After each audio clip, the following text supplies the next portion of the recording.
Hello दोस्तों, एक बार फिर से स्वागत है आपका आरएम स्टडी पॉइंट में। 30 तारीख का आपका बीपीएससी प्री का एग्ज़ाम होने वाला है और यह आप जानते हैं कि इस बार बीपीएससी ने जो 5 ऑप्शन ई का था, 5वां ऑप्शन ई का, वह समाप्त कर दिया है।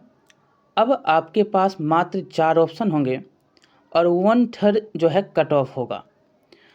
तो हम इसी आधार से आपको एनसीईआरटी बेस्ड बहुत ही इम्पोर्टेंट सारे क्वेश्चन हम आधुनिक भारत का अभी करेंगे। और आधुनिक भारत से 68वीं हो और 67वीं हो, सभी से लगभग 20-20, 22-22 क्वेश्चन पूछे जाते हैं, खास करके आधुनिक भारत से। उसके बाद एंशिएंट, मेडाइवल, ये सब से 5-5 क्वेश्चन, 30 क्वेश्चन पूछ जाता है। तो इस हिसाब से हम चलेंगे, आगे बढ़ेंगे और 4-4 ऑप्शन होगा और सभी क्वेश्चन एनसीईआरटी, जो बहुत ही इम्पोर्टेंट क्वेश्चन, एक एक चैप्टर आप उल्टाकर पढ़ेंगे उसको और देखेंगे कि अगर 1/3 अगर आपका कट ऑफ हो रहा है तो समझ सकते हैं कि क्वेश्चन किस प्रकार का होगा। तो ये सारे बातें आपको गहराई से पढ़नी होगी और हम एक एक क्वेश्चन पर डिस्कस करते हुए चलेंगे। समय थोड़ा ज़्यादा भले लगेगा, लेकिन डिस्कस के साथ अगर चलें तो आपको बहुत ही हेल्पफुल होंगे और आप एग्ज़ाम हॉल में अच्छे तरीके से क्वेश्चन बनाकर आइएगा। तो चलिए शुरू करते हैं। आधुनिक भारत का महामैराथन हम शुरू कर रहे हैं और यह 59वीं बीपीएससी के लिए। और आपको ये सारे क्वेश्चन जो अभी हम आपको दे रहे हैं, यह टीचर के लिए भी अब इजेबल है, मतलब कि टीचर के लिए भी आप इसको देख सकते हैं। जो टीचर अगले जो 3-4 महीने में, आज के जो समाचार पत्रों के अनुसार आपने सुना होगा, उस हिसाब से तो किस लेवल का क्वेश्चन था वो आपने देखा और किस लेवल का हो सकता है यह आप जो है सोच सकते हैं। तो हम आगे उसी लेवल का क्वेश्चन लाए हैं जो एकदम हाई लेवल का क्वेश्चन है। यूपीएससी लेवल का क्वेश्चन, यूपीपीएससी लेवल का क्वेश्चन, राजस्थान। और जो अतुल प्रसाद जी हैं उन्होंने कहा भी कि क्वेश्चन जो होगा 1 2 1 2 3 ऐसे करके ऑप्शन आता है। इस प्रकार से एक क्वेश्चन में आपको 2-4 क्वेश्चन देखने को मिलेंगे और सटीक जब तक ज्ञान नहीं रहेगा तब तक आप उसको नहीं बना पाइएगा। तो इसी आधार पर हम आपको क्वेश्चन महामैराथन के तौर पर 10-15 दिन जो भी बचे हैं उसमें आपको हम करवाएंगे, ठीक है। तो चलिए शुरुआत करते हैं यहाँ पर पहला क्वेश्चन के साथ। और पहला क्वेश्चन आपका है, क्वेश्चन का लेवल आप खुद समझ सकते हैं कि कैसा है। पहला क्वेश्चन आप अगर सब जानते होंगे तो आप एनसीईआरटी पढ़े हैं, ये सारे के सारे एनसीईआरटी क्वेश्चन हैं तो बता सकते हैं। पहला क्वेश्चन ध्यान से आप पढ़ लिए होंगे। अब हम पढ़ते हैं। देखिएगा, पहला क्वेश्चन है कि भारतीय शिक्षा के निम्नलिखित युगांतरकारी चरणों पर ध्यान दीजिए। पहला है हिंदू कॉलेज कलकत्ता और कलकत्ता विश्वविद्यालय और एडम रिपोर्ट, और है एडम रिपोर्ट के बाद है बोर्ड डिस्पैच। अब यहाँ पर आपको युगांतरकारी चरणों का सही कालक्रम, मतलब कौन पहले कौन उसके बाद, ये सारे बात आपको बताने हैं और यहाँ पर सही कालक्रम आप दर्शाएंगे कि कौन पहले होता है। तो हम चलें, आपको हम एक एक पॉइंट अगर बताएं तो हिंदू कॉलेज कलकत्ता। तो हिंदू कॉलेज कलकत्ता 1817 में डेविड हेयर एवं राजा राम मोहन राय द्वारा स्थापित किया गया और पाश्चात्य पद्धति पर उच्च शिक्षा देने का यह प्रथम कॉलेज भी था। ये भी सारे पॉइंट आप ध्यान से सुनेंगे। और इसमें अंग्रेजी, बंगाली, नीतिशास्त्र, व्याकरण, इतिहास, अनेक जो हैं भाषाएं की शिक्षा दी जाती थी, गणित की, ठीक है। और कलकत्ता विश्वविद्यालय की स्थापना जो है 1858 ईस्वी में होता है, ठीक है। और यह लंदन विश्वविद्यालय के आधार पर इसकी स्थापना की जाती है। और एडम की रिपोर्ट जो है वह विलियम बेंटिक के समय में 1835 ईस्वी में शिक्षा पर रिपोर्ट दिया गया था। और वुड डिस्पैच जो है वह 19 जुलाई 1854 को चार्ल्स वुड ने भारतीय शिक्षा पर एक व्यापक योजना प्रस्तुत किया और 100 अनुच्छेदों वालों इस प्रस्ताव में शिक्षा के उद्देश्य, माध्यम तथा सुधारों आदि पर विचार व्यक्त किया गया था और इसे भारतीय शिक्षा का मैग्ना कार्टा भी कहा जाता है। तो हमने चारों जो ऑप्शन थे उसका पूरा का पूरा बात किया। अब यहाँ पर जो पहले कार्यक्रम में होगा वो आप बताएंगे। तो पहले कार्यक्रम में तो आप समझ सकते हैं कि हो जाएगा आपका हिंदू कॉलेज कोलकाता, कलकत्ता विश्वविद्यालय। उसके बाद जो है आप देखेंगे तो सबसे बाद में कलकत्ता विश्वविद्यालय है और इसकी स्थापना 1858 है। और तीसरा नंबर इसके बाद होगा वो होगा एडम रिपोर्ट। एडम रिपोर्ट जो है वह 1835 में आता है। बोर्ड डिस्पैच के बारे में आपने पढ़ा 1854 ईस्वी 19 जुलाई को। तो और इसके बाद 1858। तो आप समझ सकते हैं कि पहला ऑप्शन आपका इसमें सही हो जाएगा। हमने पूरा का पूरा इसका व्याख्यान किया। अगला क्वेश्चन देखेंगे, हम व्याख्यान करते हुए आगे बढ़ेंगे ताकि आपको कोई दिक्कत ना हो और एक एक क्वेश्चन को हम आगे जो है कह सकते हैं कि पूरा जानकारी के साथ आगे बढ़ेंगे और आपको जब तक जानकारी पूर्ण नहीं होगा तब तक आप बीपीएससी का प्री नहीं निकाल पाइएगा। तो जानकारी पूरी हो और आगे हम बढ़ेंगे। दूसरा क्वेश्चन कि निम्नलिखित में कौन सा 19वीं सदी के उत्तरार्ध में लिखा हुआ महत्वपूर्ण ऐतिहासिक उपन्यास है। देखिए इसमें दुर्गेश नंदिनी इसका उत्तर होगा। इसे देखिए 19वीं सदी के उत्तरार्ध में बंकिम चंद्र चटर्जी द्वारा लिखा गया यह ऐतिहासिक उपन्यास दुर्गेश नंदिनी जो उड़ीसा युद्ध की पृष्ठभूमि पर आधारित है। समझ गए? तो ये आप इसका आप समझ सकते हैं कि उत्तर दुर्गेश नंदिनी और इसके लेखक के नाम अगर पूछे तो बंकिम चंद्र चटर्जी। अगला क्वेश्चन, अगर इसका किस पृष्ठभूमि पर, तो उड़ीसा युद्ध पर। तीसरा नंबर क्वेश्चन देखिएगा कि ठगों के दमन में निम्नलिखित में से कौन सा संबंध था। तो ये सब जानते हैं कि ठगों के दमन में कैप्टन सलीमन थे। तो यहाँ पर सलीमन होगा, यहाँ पर सलीमन होगा, ठीक है। तो इनके बाद आपको याद रखना है कि लॉर्ड विलियम बेंटिक 1828 से लेकर 35 तक इसका काल है और इसी के समय में ठगों के दमन के लिए कैप्टन सलीमन को नियुक्त किया गया था। तो ये उत्तर हो जाएगा। अगला क्वेश्चन देखेंगे इसमें कि निम्नलिखित का सही कालानुक्रम क्या होगा, ये आप बताएंगे। आपको यहाँ पर पहला है वुड का एजुकेशन डिस्पैच। तो अंग्रेजी भाषा का मैग्ना कार्टा कहा जाने वाला 1854 ईस्वी में वुड डिस्पैच आता है और शिक्षा का मैकाले मिनट जो है ऑफ एजुकेशन ये आता है 1835 ईस्वी में और सार्जेंट रिपोर्ट आता है 1944 ईस्वी में। हंटर कमीशन आप देखेंगे, इंडियन एजुकेशन हंटर कमीशन यह होता है 1882 से 83। तो हमने यहाँ पर आपको तीनों चारों का जो काल है वो बताया। मैग्ना कार्टा मतलब वुड डिस्पैच 1854, शिक्षा का Macaulay minute 1835, sergeant report 1944, Hunter commission 1882 से 83। यहाँ पर अब आप मिला सकते हैं। तो उत्तर क्या हो जाएगा यहाँ पर? तो ऐसे तो यहाँ पर उत्तर 2 1 4 3 है। यहाँ पर मिलाएंगे भी तो 2 हो जाएगा पहले मैकाले का मिनट 1835 में। तब आ जाएगा आपको यहाँ पर जो वुड डिस्पैच है वो 1854 में। दी सार्जेंट एजुकेशन हो जाएगा 1944। जो ये तीसरा नंबर में है वो होगा आपको अंतिम में, ठीक है। और इंडियन एजुकेशन ये हो जाएगा आपको तीसरे नंबर पर। इस प्रकार से आपका आंसर ए नंबर हो जाएगा। अगला क्वेश्चन देखेंगे, इसमें एक सूची को दूसरी सूची से आपको मिलाना है और यहाँ पर आप बताइएगा कि मोपला विद्रोह जो है वो कब होता है और कहाँ होता है। तो मोपला विद्रोह केरल के मालाबार क्षेत्र में और 1921 ईस्वी में होता है।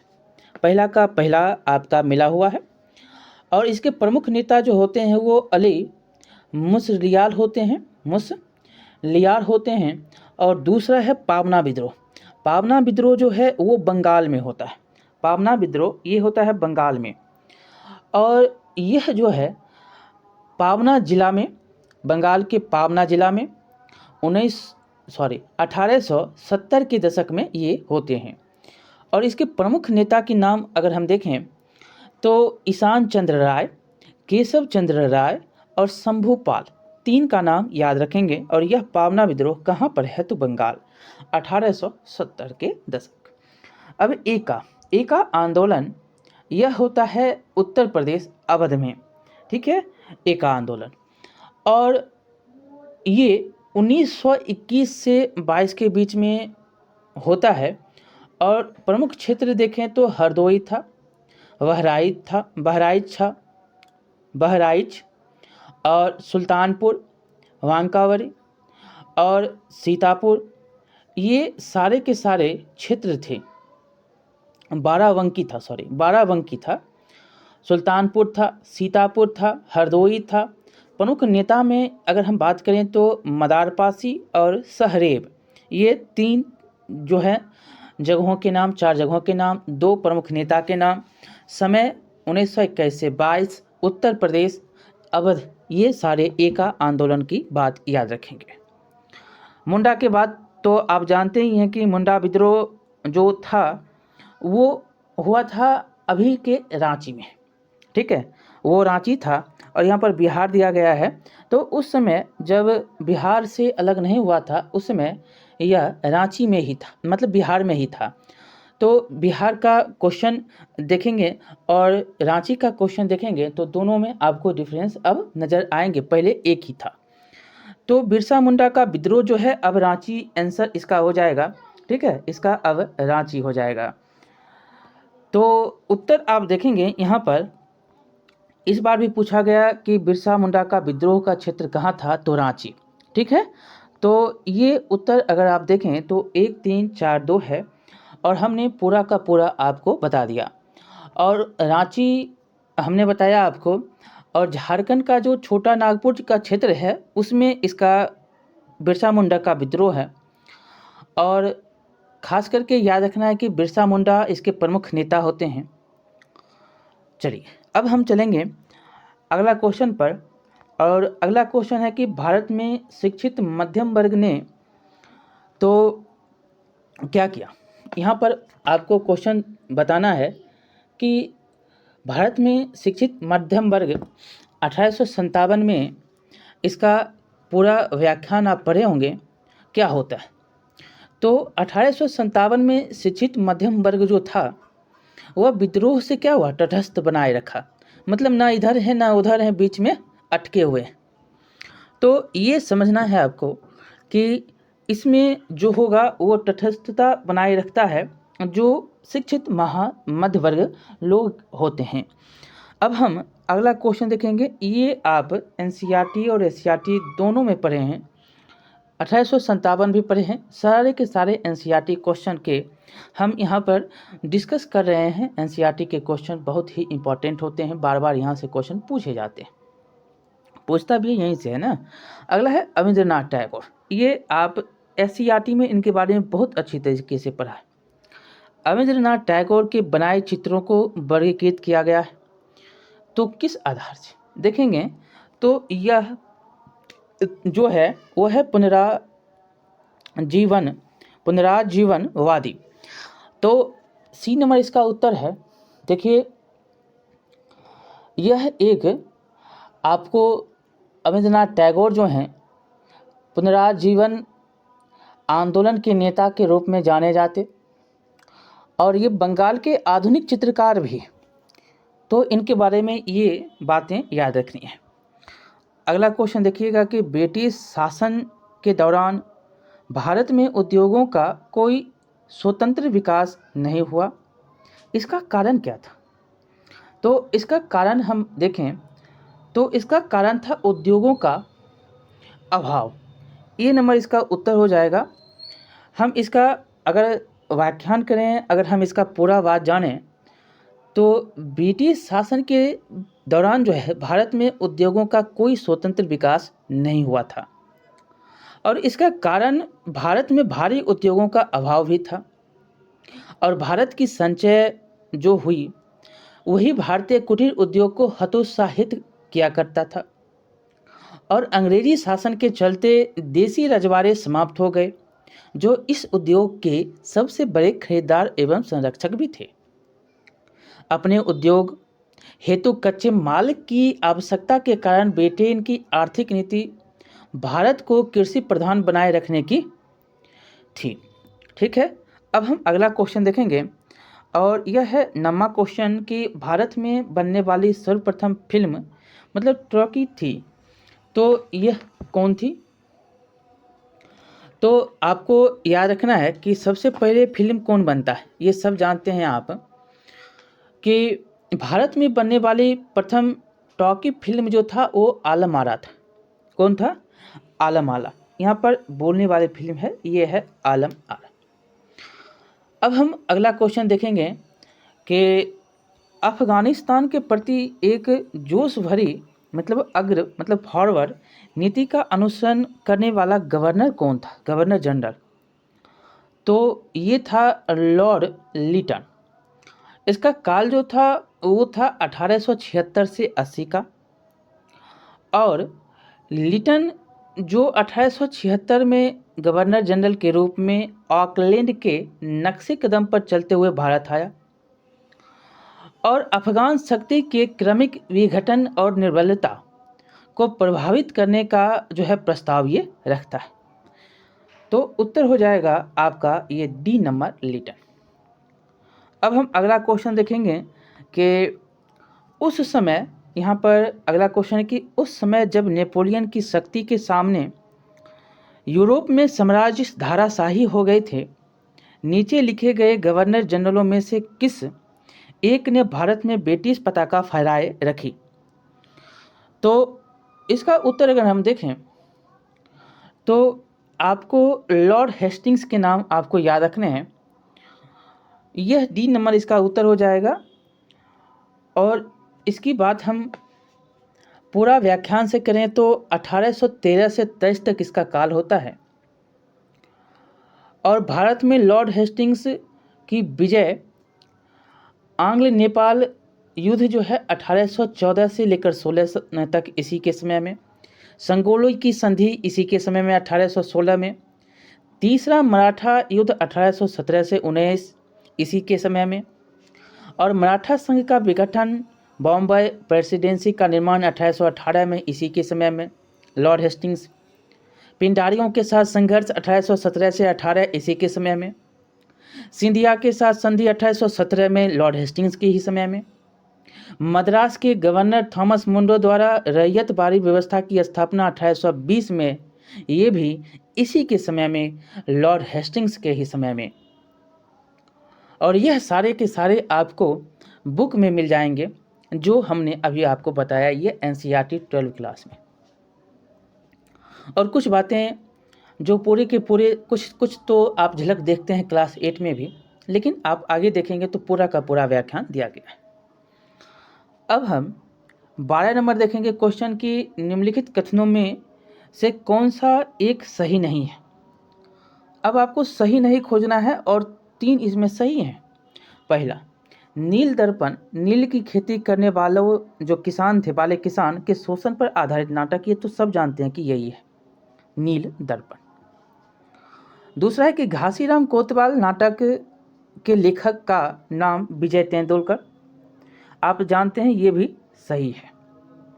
तीसरा है नवीन चंद्र दास लिखित नाटक नवाब बंगाल के अकाल पर आधारित, तो ये जो है ये गलत है। और चौथा भी सही है, उर्दू रंगमंच फारसी थिएटर पर बहुत अधिक आधारित हुआ करता था, ये भी सही है।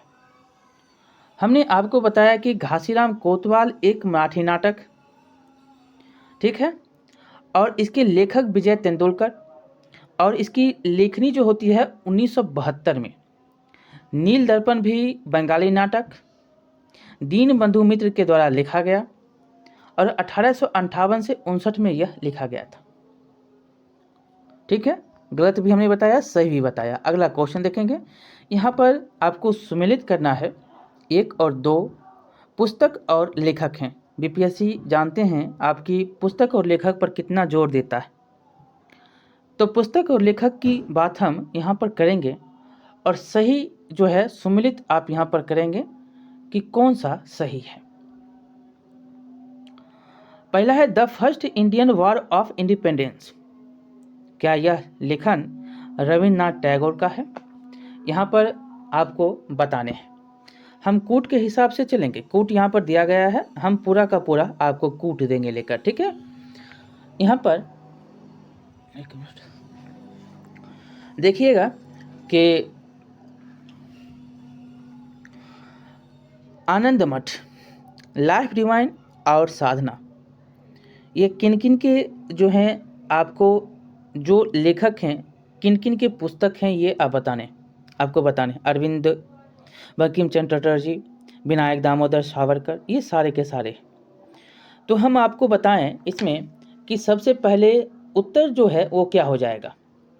सबसे पहले तो उत्तर हम यहाँ पर आपको बताएं तो the first Indian war of independence, इसके लेखक जो थे वो विनायक दामोदर सावरकर थे। दूसरी अगर हम बात करें तो आनंद मठ के लेखक जो होते हैं वो बंकिम चंद्र चटर्जी होते हैं। लाइफ डिवाइन की अगर हम बात करें तो इसके लेखक अरविंद होते हैं और साधना के लेखक रविन्द्रनाथ टैगोर होते हैं। तो हमने आपको यहाँ पर मिलान कर दिया है। क्वेश्चन का आंसर जो है वह 1 हो जाएगा, ठीक है। चलिए अब हम यहाँ पर फिर से सही कालानुक्रम जो है कालानुक्रम आप देखेंगे कि कब कौन सी घटना होती है। बीपीएससी इस बार भी घटना पर 2 क्वेश्चन पूछा, कब कौन होता है, जो समझ सकते हैं कि किस लेवल का क्वेश्चन था। अगर आप नहीं जाने तो गए राम जी। तो पहला देखेंगे नील विद्रोह। हम आपको बताते चलें कि नील विद्रोह जो होता है वो 1859 से 1860 के बीच में। दूसरा है संथाल 1855 में। तीसरा है दक्कन दंगा, ये है 1875 में। चौथा है आपका सिपाही विद्रोह 1857 में। तो आप बता सकते हैं कि सबसे पहले कौन। तो यहाँ पर अगर हम डेट आपका लिख दें, नील विद्रोह 1859 से 60, ये याद रखेंगे। संथाल विद्रोह जो होता है वो 1855 में, और दक्कन दंगा जो होता है वो 1875 में, और सिपाही विद्रोह होता है 1857 में। ये तो सब जानते हैं 1857। तो आप मिला सकते हैं। पहले आएगा 55, तो इसमें उत्तर क्या हो जाएगा। उसके बाद आएगा 57, तब आएगा आपका 59, तब आएगा 1875। तो उत्तर आप बता सकते हैं इसका 2 नंबर हो जाएगा, 2 4 3 1। तो यहाँ पर डी नंबर इसका उत्तर है, 2 4 1 3 है, 2 4 1 3। क्वेश्चन का जो है ऑप्शन ऊपर नीचे हो गया है, तो यहाँ पर उत्तर जो हो जाएगा वो 2 4 1 3 हो जाएगा। हमने 2 बोला 1855, 4 बोला 1857, 1 बोला 1859 से 60, और 4 जो है चौथा नंबर में जो होगा वो होगा आपका 1875, जो कि तीसरे नंबर पर है, दक्कन दंगा। याद रखेंगे, पूरा का पूरा 1-2 बार देखेंगे, याद हो जाएगा। हम चलते हैं अगले वीडियो पे, अगले क्वेश्चन पे। यहाँ पर आपको सही मिलाना है कि कब कौन घटना होती है। हम यहाँ पर क्वेश्चन आपको याद करवा देंगे। धीरे धीरे चल रहे हैं, कोई फास्ट हम नहीं चलेंगे, डिस्कस के साथ चलेंगे। देखिएगा तो आपके लिए बहुत ही इम्पोर्टेंट हम आधुनिक भारत के ऐसे वैसे क्वेश्चन आपको 400 से 500 करवाएंगे, जो आएगा तो आएगा, इससे बाहर नहीं जाएगा। हमारी जैसी जो गणना है कि जितना हार्ड से हार्ड क्वेश्चन हो सके हम आपको करवा दें, जो कन्फ्यूजन पैदा करता है। तो पहला क्वेश्चन में इसमें देखेंगे सूची 1 और सूची 2 है, कब कौन घटना होता है यह बताइएगा। देखिए पहली जो बात है, प्रथम आंग्ल बर्मा युद्ध जो होता है वो 1824 में होता है, और इस समय जो गवर्नर था वो था आपको एम हस्ट था, और यह यांडबू की संधि के साथ समाप्त होता है। प्रथम आंग्ल बर्मा युद्ध, हमने यहाँ पर 1824 की बात की। 1824 जो है ये है, ठीक है। एम हस्ट को याद रखना है, 1824 को याद रखना है, और यानडोब की संधि याद रखना है, यानडबू की संधि। अब हम दूसरा देखें तो प्रथम आंग्ल अफगान युद्ध को देखिएगा। तो ये होता है 1838 में। इस समय ऑकलैंड था और यह और निर्णायक रहता है। प्रथम आंग्ल अफगान युद्ध 1838, मिला देंगे 1838 को यहाँ से।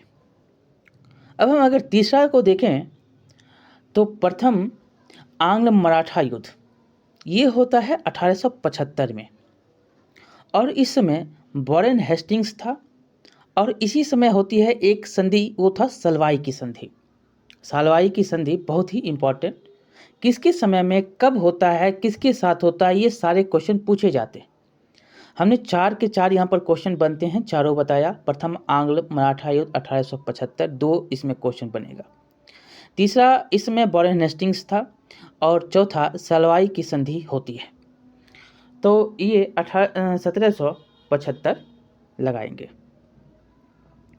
अब तो आप समझ सकते हैं कि द्वितीय जो है आंग्ल मैसूर युद्ध, ये 1780 में होता है, और इस समय भी वॉरेन हेस्टिंग्स से ही था, और इसमें मंगलूर की संधि के साथ ये समाप्त होता है। इसके बाद टीपू सुल्तान आता है, 82 में इसकी मृत्यु हो जाती है, और उसके बाद टीपू सुल्तान आता है, और टीपू सुल्तान 1799 तक लड़ता है, और फिर उसकी मृत्यु होती है। ये सारी कहानी आप जानते हैं। तो ये मिलान आपने कर लिया। अब हम अगला क्वेश्चन पर चलेंगे। यहाँ पर कूट में अगर देखें तो तीसरा नंबर पर इसका उत्तर है, ठीक है। चलिए अब हम 16 नंबर देखेंगे कि ब्रिटिश भारतीय राज्य क्षेत्र का अंतिम प्रमुख विस्तार हुआ। तो ये होता है डलहौजी के समय में। सर्वाधिक ब्रिटिश सीमा का विस्तार डलहौजी के व्यपगत सिद्धांत के द्वारा होता है, और इसके अंतर्गत ही झांसी हो गया, सतारा, जैतपुर, संभलपुर, उदयपुर, नागपुर को अंग्रेजी साम्राज्य में मिलाया गया था, और अवध को जो है कुशासन का आरोप लगाया गया और ब्रिटिश साम्राज्य का अंग बना लिया गया था इसी के समय में। अब हम अगला चलेंगे क्वेश्चन कि निम्नलिखित कथनों में से कौन सा कथन गलत है। बहुत ही इंपॉर्टेंट। अब देखिए, गोवा को 1987 ईस्वी में पूर्ण राज्य का दर्जा मिला, ये सही है। दूसरा है कि द्वीप खंबात की खाड़ी में एक टापू है, ये भी सही है। और तीसरा देखेंगे कि दमन और द्वीप को भारत के संविधान के 56वें संशोधन द्वारा गोवा से अलग किया गया, तो ये भी सही है। और डी नंबर देखेंगे तो दादर व नगर हवेली 1954 ईस्वी तक फ्रांसीसी औपनिवेशिक शासन के अंतर्गत ये गलत है। आपको हम बता दें कि दादर व नगर हवेली 1954 के बाद भी पुर्तगाली औपनिवेशिक शासन के अंतर्गत थे, ठीक है। और 1961 में इसे पुर्तगालियों से मुक्त कराया गया। किससे? पुर्तगाली से। समझ गए? तो ये गलत है, डी नंबर इसमें उत्तर हो जाएगा। अब हम अगला क्वेश्चन देखेंगे इसमें कि निम्नलिखित भारतीय शासकों में से कौन था जिसने विदेशों में आधुनिक पद्धति से दूतावास स्थापित किया। ये तो आप सब जानते हैं कि टीपू सुल्तान था। कौन था? तो टीपू सुल्तान। यहाँ पर आपको याद रखना है कि टीपू सुल्तान जो था फ्रांस, टर्की, इजिप्ट में दूतावास बनवाए और वहाँ अपने दूत भेजे। इसने जैकोबिन दल की सदस्यता ली। आपसे पूछा भी जाता है कि जैकोबिन दल के सदस्य कौन होते हैं, तो टीपू सुल्तान। और राजधानी श्रीरंगपट्टनम में स्वतंत्रता का वृक्ष जो है यह लगवाता है। ये हो गया। अब हम अगला क्वेश्चन पर चलेंगे कि निम्नलिखित युग्मों में से कौन सा सही नहीं है, फिर से बताना है आपको। देखिए, पहला है कि भारत की प्रथम टेक्निकलर फिल्म जो था वो झांसी की रानी थी। ये सही है। भारत के प्रथम जो 3D फिल्म था वो माय डियर कुट्टी चाटन था। और तीसरा है कि भारत की प्रथम बीमाकृत फिल्म ताल। और चौथा है भारत रत्न प्राप्त करने वाली मीना कुमारी प्रथम अभिनेत्री थी। ये गलत है। ठीक है। अगला क्वेश्चन देखेंगे कि चीर अस्थाई बंदोबस्त 1793 ईस्वी के अंतर्गत जमींदारों से अपेक्षा की गई थी कि वे खेतिहरों को पट्टा जारी रखेंगे, और उनके जमींदारों ने पट्टे जारी नहीं किए। इसका कारण क्या था, ये बताना है। इसका कारण था, तो इसका कारण अगर हम देखें तो जमींदारों के ऊपर कोई सरकारी नियंत्रण नहीं था। आप समझ सकते हैं कि जॉन शॉर ने अस्थाई बंदोबस्त व्यवस्था की योजना बनाया और 1793 ईस्वी में लॉर्ड कॉर्नवालिस ने बंगाल, बिहार, उड़ीसा में इसको लागू कर दिया। और इसमें जमींदार जो था जमीन के मालिक होते थे, जो लगान एक निश्चित भाग मतलब कि 10/11 ब्रिटिश कोष में जमा करते थे। तो बी नंबर इसका उत्तर हो जाएगा। और जो सभी सही हैं वो है जमींदारों के ऊपर किसानों का विश्वास। यह ब्रिटिश सरकार की जिम्मेदारी और खेतिहरों को जो है खेतिहर की दिलचस्पी पट्टा प्राप्त करने में नहीं थी। यहाँ पर अब देखिएगा 21 नंबर क्वेश्चन के निम्नलिखित कथनों पर विचार करेंगे। पहला कि आर्य समाज की स्थापना 1835 में होती है। दूसरा देखेंगे कि लाला लाजपत राय ने आर्य समाज के उस आग्रह का विरोध किया था जो उसके अपने समाज सुधार कार्यक्रमों के समर्थन में वेदों को आप्त प्रमाण मानने को लेकर था। और तीसरा है केशव चंद्र सेन के नेतृत्व में ब्रह्मा समाज ने नारी शिक्षा के लिए आंदोलन किया। और चौथा है कि विनोबा भावे ने शरणार्थियों में काम करने के लिए सर्वोदय समाज की स्थापना की। इन कथन में कौन सही है आपको बताना है। तो हम आपको बताएं कि वेदों की और लौटो, ये सारे बात आप जानते हैं कि किनके द्वारा कहा गया, सरस्वती के द्वारा। और आर्य समाज की स्थापना भी 1875 में होता है, और 1875 में होता है, ना कि यहाँ पर 1835। ये तो गलत हो गया। और दयानंद सरस्वती ने मुंबई में 1875 में आर्य समाज की स्थापना की। ये 4-5 क्वेश्चन याद रखना है। आर्य समाज की स्थापना कब होती है? 1875। कौन करते हैं? दयानंद सरस्वती। कहाँ होती है? मुंबई में। मुंबई में 1875 में दयानंद सरस्वती के द्वारा क्या स्थापित किया जाता है? तो यह आर्य समाज। ठीक है। दूसरा, लाला लाजपत राय आर्य समाज के समर्थक थे। उन्होंने कभी इसका विरोध नहीं किया। ये सारे पॉइंट आपको याद रखना है। यहाँ पर हमने आपको बताया कि दो जो गलत थे वो हमने आपको बताया, जो सही है वो हम बताएं आपको।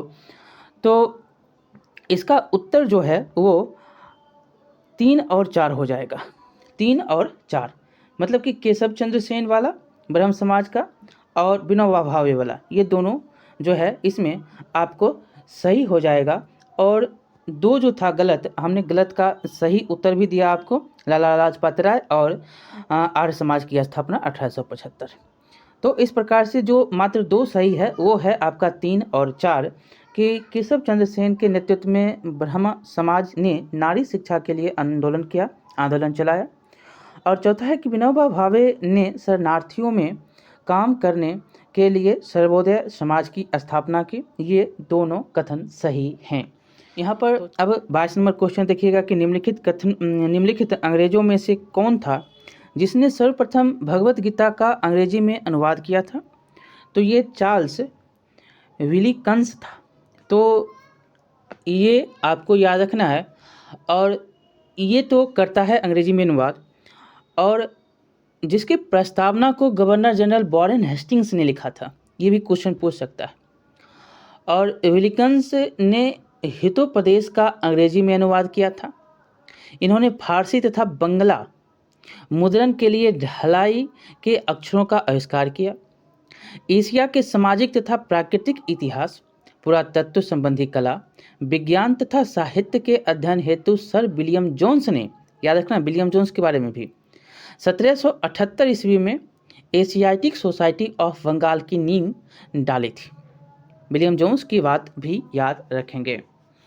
अब हम अगला क्वेश्चन देखेंगे जो होगा, निम्नलिखित कथनों में से किस एक ने सन 1875 में हाउस ऑफ कॉमन्स में एक याचिका प्रस्तुत करते हुए ब्रिटिश संसद में भारत के प्रत्यक्ष प्रतिनिधित्व की मांग की? तो ये था आपको, ये होता है दी पूना सार्वजनिक सभा। दी पूना सार्वजनिक सभा 1870 में रनाडे और जीबी जोशी ने पूना सार्वजनिक सभा की स्थापना की थी। और 1875 में इस सभा ने ब्रिटिश संसद में भारतीयों के प्रत्यक्ष प्रतिनिधित्व की मांग करते हुए हाउस ऑफ कॉमन्स में याचिका प्रस्तुत किया था। समझ गए? तो इसका डी नंबर आप उत्तर देंगे। हम पूरा व्याख्यान कर रहे हैं, हम पूरा जो है समझते हुए आगे बढ़ रहे हैं ताकि क्वेश्चन जहाँ से पूछे आप बता देंगे। अब देखेंगे 24 नंबर क्वेश्चन के, वर्ष 1765 ईस्वी में दीवानी प्रदान किए जाने के बाद ब्रिटिश सबसे पहले निम्नलिखित में से किस पर्वतीय जनजाति के संपर्क में आया था? तो यहाँ पर अगर हम देखें तो उत्तर आपको मिलेगा पहला, कि इस समय जो था खासी जनजाति, जो दीवानी प्राप्त करने के बाद ब्रिटिश सर्वप्रथम जो है खासी जनजाति के संपर्क में आया था। उत्तर में आपको बी नंबर में मिलता है खासी। ठीक है, और ये इम्पॉर्टेंट है, बार बार पूछा भी जाता है। अब हम अगला क्वेश्चन देखेंगे कि सन 1946 ईस्वी में निर्मित अंतरिम सरकार में कार्यपालक परिषद के उपसभापति कौन थे? अब यहाँ आप फंसिएगा। जवाहरलाल नेहरू हैं, एस राधाकृष्णन हैं, राजगोपालाचारी हैं, राजेंद्र प्रसाद हैं। तो अगर आप जानते हैं तो उपसभापति कार्यपालक परिषद के थे जवाहरलाल नेहरू। याद रखना है कि सन 1946 ईस्वी में निर्मित अंतरिम सरकार में कार्यपालक या कार्यकारी परिषद के उपसभापति या उपाध्यक्ष बोलते हैं पंडित जवाहरलाल नेहरू थे। ठीक है, और इस अंतरिम सरकार में सी राजगोपालाचारी को शिक्षा और राजेंद्र प्रसाद को खाद्य एवं कृषि विभाग सौंपा गया था। और डॉक्टर एस राधाकृष्णन इस अंतिम सरकार में शामिल नहीं थे। और इसके अतिरिक्त भी जैसे कि वल्लभ भाई पटेल को गृह, सूचना तथा प्रसारण मंत्रालय मिला, और बलदेव सिंह को रक्षा मंत्रालय मिलता है। अरुणा आसफ अली को रेल मंत्रालय दिया जाता है, और लियाकत अली को वित्त मंत्रालय सौंपा जाता है। इस बार भी आपको जगजीवन राम के बारे में पूछा गया कि कौन सा मंत्रालय इनको, मतलब कि मंत्रालय का नाम था, और उसका उत्तर जगजीवन राम थे। तो ये सारे जो हैं पॉइंट आपको यहाँ से पूछे जा सकते हैं। क्वेश्चन यहाँ से एक फिक्स है कि आएगा तो आएगा। अब हम आगे चलते हैं। क्वेश्चन नंबर 26 देखिएगा कि हुगली को बंगाल की खाड़ी में समुद्री लूटपाट के लिए किसने अड्डा बनाया? बहुत ही इम्पोर्टेंट ये भी है। और यह सबसे पहले आने वाला पुर्तगाली था। पुर्तगाली ने बंगाल की खाड़ी में हुगली को समुद्री लूटपाट का अड्डा बनाया था और पुर्तगाली गवर्नर नीनो डी कुन्हा, इसका जो है काल देखें तो 1529 से 38 ने हुगली में पुर्तगाली बस्तियां स्थापित कर भारत के पूर्वी समुद्र क्षेत्र पर अपना प्रभाव स्थापित किया और पुर्तगालियों के बढ़ते प्रभाव को समाप्त करने के लिए मुगल सम्राट शाहजहां के शासनकाल में कासिम खान ने 1632 ईस्वी में हुगली पर कब्जा कर लिया। सारे के सारे पॉइंट बहुत ही इम्पोर्टेंट पॉइंट। अब हम अगला क्वेश्चन देखेंगे कि मोडी लिपि का प्रयोग किनके लेखों में किया जाता है? तो ये किया जाता है आपको मराठा। यहाँ पर मराठा उत्तर हो जाएगा कि मोडी लिपि का प्रयोग जो है मराठों के लेखों में किया जाता था। सामान्यतया देखें तो शिवाजी एवं पेशवाओं के दस्तावेजों में इसी लिपि का प्रयोग मिलता है और मोडी लिपि के आविष्कार के संबंध में इतिहासकारों में मतभेद भी है और कुछ इतिहासकारों के अनुसार देखें तो मोडी लिपि का आविष्कार यादव राजाओं के एक मंत्री हेमाद्री ने किया था, जबकि कुछ इतिहासकार मानते हैं कि इसका जो विकास का श्रेय जो है शिवाजी के एक अधिकारी बालाजी भाऊजी को देता है। तो ये याद रखने हैं। अगला क्वेश्चन देखेंगे, यहाँ पर शक्ति केंद्र हैं और इसमें सही कौन है उसको मिलान करना है। हम आपको बताएं तो सिंधिया ग्वालियर का, ठीक है, होलकर का इंदौर, गायकवाड़ बड़ौदा और भोसले नागपुर, ये सभी के सभी यहाँ पर मिले हुए प्रमुख राजवंश या शक्ति केंद्र और क्षेत्र जो था वो, जैसे कि सिंधिया का ग्वालियर था, होलकर का इंदौर था, गायकवाड़ का बड़ौदा था और भोसले का नागपुर था। ये सारे पॉइंट एक से भी क्वेश्चन बनते हैं, तो चार यहाँ पर 8 क्वेश्चन आपसे पूछे जा सकते हैं। चलिए घुमा फिरा के यहाँ पर देखिएगा 29 नंबर क्वेश्चन की निम्नलिखित में से कौन सा युग्म सही सुमेलित है? तो बक्सर का युद्ध मीर जाफर विरुद्ध क्लाइव हुआ था, आप बता सकते हैं। बांडीवास का युद्ध फ्रांसीसी विरुद्ध जो है east India company, Jallianwala Bagh का युद्ध डलहौजी विरुद्ध मराठा और खेरा का युद्ध निजाम विरुद्ध ईस्ट इंडिया कंपनी। अब आप यहाँ पर अगर सब कुछ जानते हैं तो सभी को छांट सकते हैं। बक्सर युद्ध कब होता है तो ये जानते ही हैं आप कि बक्सर युद्ध 64 में होता है, 1764 में, और जिसका नेतृत्व जो है वो करता है कौन? Munro, Hector Munro. और मीर कासिम, शुजाउद्दौला और शाह आलम की संयुक्त सेना को इन्होंने परास्त किया था। तो उत्तर तो ऐसे भी ये समाप्त हो जाता है, ये नहीं होगा। दूसरा देखेंगे तो बांडीवास का युद्ध फ्रांसीसी विरुद्ध ईस्ट इंडिया कंपनी। ये जानते हैं कि बांडीवास का युद्ध 22 जनवरी 1760 ईस्वी में ईस्ट इंडिया कंपनी और फ्रांसीसी के बीच में होता है। आयरकोट अंग्रेजों की सेना का और काउंट लाली फ्रांसीसी सेना का नेतृत्व करता था और इसमें यह निर्णायक युद्ध होता है और फ्रांस इसमें हार जाता है। ये सही है, बी नंबर तो सही है।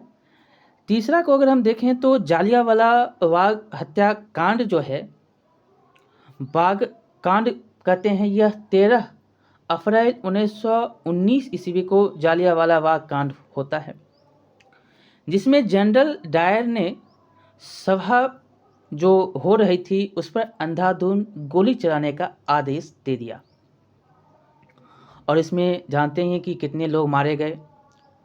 अब हम खेरा युद्ध की बात करें तो खेरा युद्ध 1707 ईस्वी में साहू एवं ताराबाई के बीच में होता है, जिसमें साहू ने महत्वपूर्ण अधिकारियों को अपनी तरफ मिलाकर ताराबाई को परास्त कर दिया।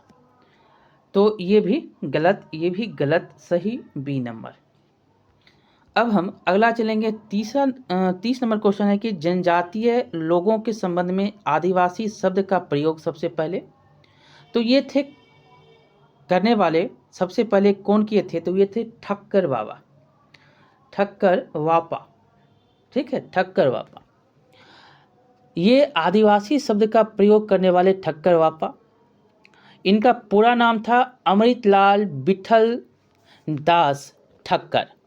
ठीक है, और इन्होंने 1922 ईस्वी में मुंबई में भील सेवा मंडल की भी स्थापना की थी।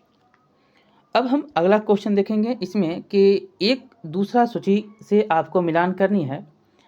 सूची एक है कि बंगाल में फोर्ट विलियम प्रेसिडेंसी का गवर्नर जनरल रेगुलेटिंग एक्ट 1773 के अधीन।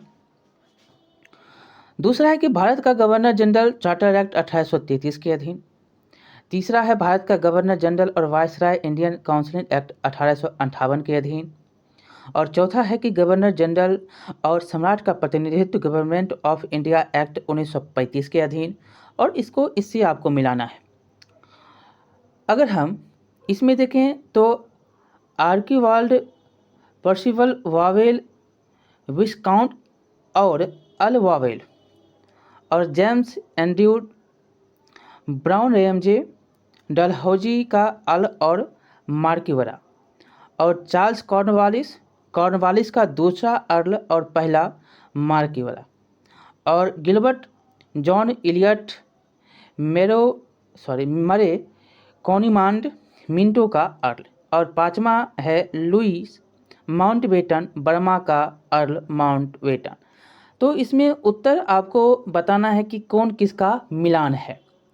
हम यहाँ पर तो पूरा का पूरा आ नहीं रहा था तो हमने आगे पीछे कर दिया, लेकिन सही उत्तर हम आपको बताएंगे। इसमें देखेंगे तो सबसे पहली बात कि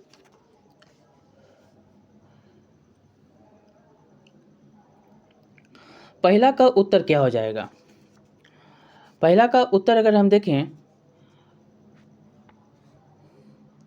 बंगाल में फोर्ट विलियम प्रेसिडेंसी का गवर्नर जनरल रेगुलेटिंग एक्ट 1873 वाला, उसका उत्तर हो जाएगा तीसरा, यानी कि चार्ल्स कॉर्नवालिस का दूसरा अर्ल और पहला मार्किवरा। ये हो जाएगा आपको इसमें उत्तर। और दूसरा देखें तो हो जाएगा दूसरा का दूसरा, यानी कि भारत का गवर्नर जनरल चार्टर एक्ट 1833 के अधीन। ये हो जाएंगे James Andrew brown Ramsay, Dalhousie का अर्ल और मार्किवरा। ठीक है, और देखें तो तीसरा का चौथा हो जाएगा, और इसमें तीसरा है भारत का गवर्नर जनरल और वायसराय 1858 इंडियन काउंसिल एक्ट के तहत।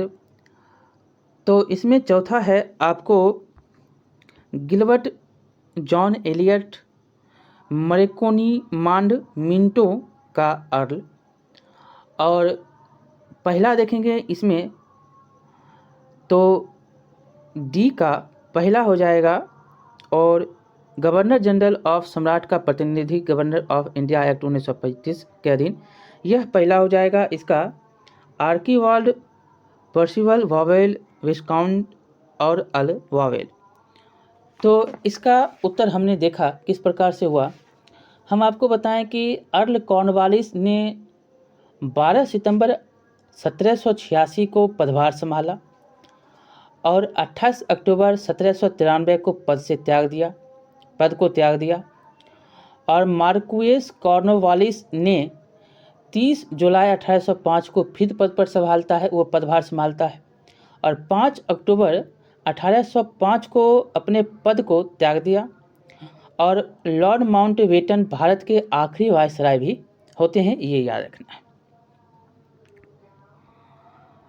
अब हम इसमें देखेंगे 32 नंबर क्वेश्चन थोड़ा बड़ा है, ध्यान से देखेंगे, पढ़ सकते हैं आप तो पढ़िए, कि उसका प्रमुख सिद्धांत प्रिंसिपल थॉट के था कि सामाजिक और धार्मिक सुधार।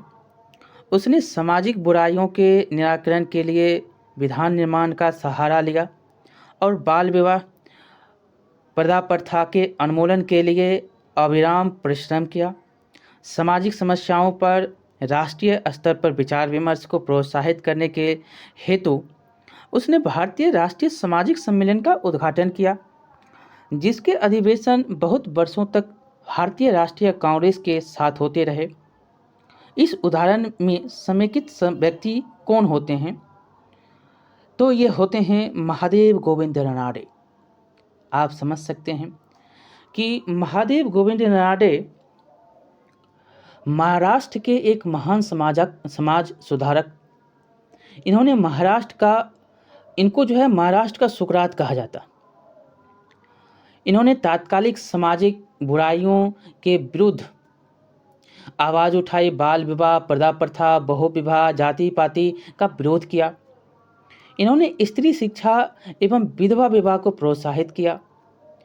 रानडे ने 1884 में शिक्षा के प्रसार के लिए पुणे में दक्कन एजुकेशनल सोसाइटी की स्थापना किया। विधवाओं के पुनर्विवाह के लिए 1891 में विंडो रिमेरेंज एसोसिएशन की स्थापना की।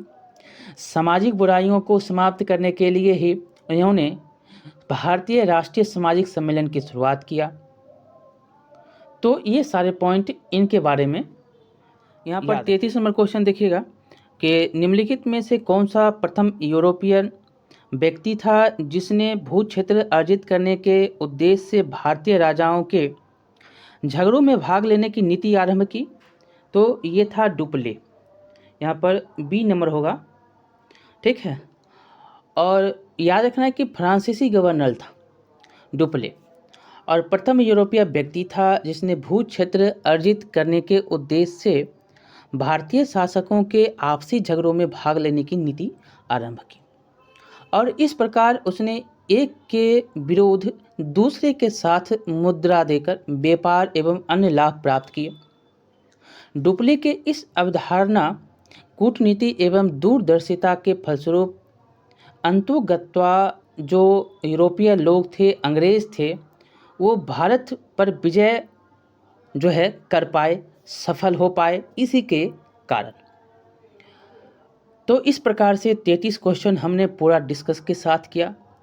आप यहाँ पर जी अगर डिस्कस सुने होंगे अच्छी तरीके से तो क्वेश्चन आपको यहाँ से बनेंगे।